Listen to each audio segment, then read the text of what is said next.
Hi guys! In this video you will learn how to improve your teamwork in COD Warzone Mobile. While to do that, communication is key. Maintain clear and constant communication with your teammates through the match. Establish roles.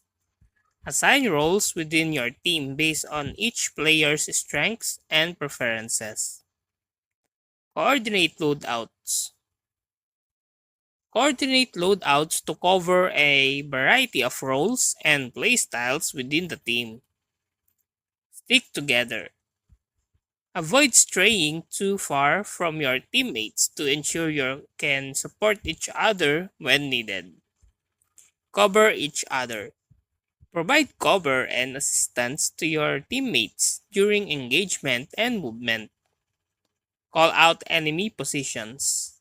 Communicate enemy sightings and movement to keep your team informed.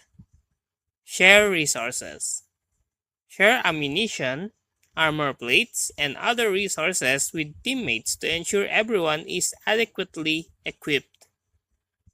Plan strategies.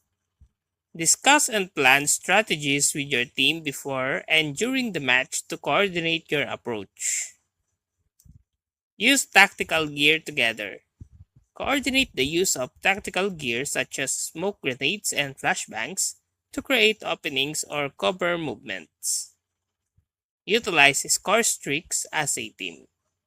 Coordinate the use of score streaks to maximize their effectiveness and support your team's objectives. Watch each other's back.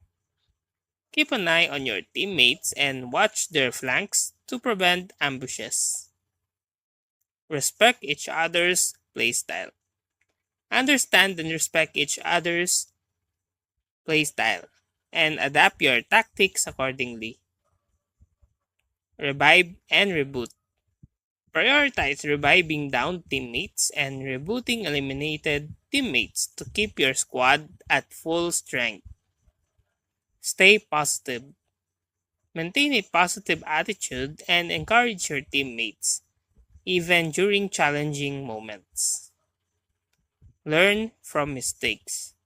Use each match as an opportunity to learn and improve as a team, analyzing mistakes and discussing how to avoid them in the future. And that's how to improve your teamwork in COD Warzone Mobile. If you like this video, please click the like and subscribe and ring the bell icon to notify you to our next video. Thank you for watching.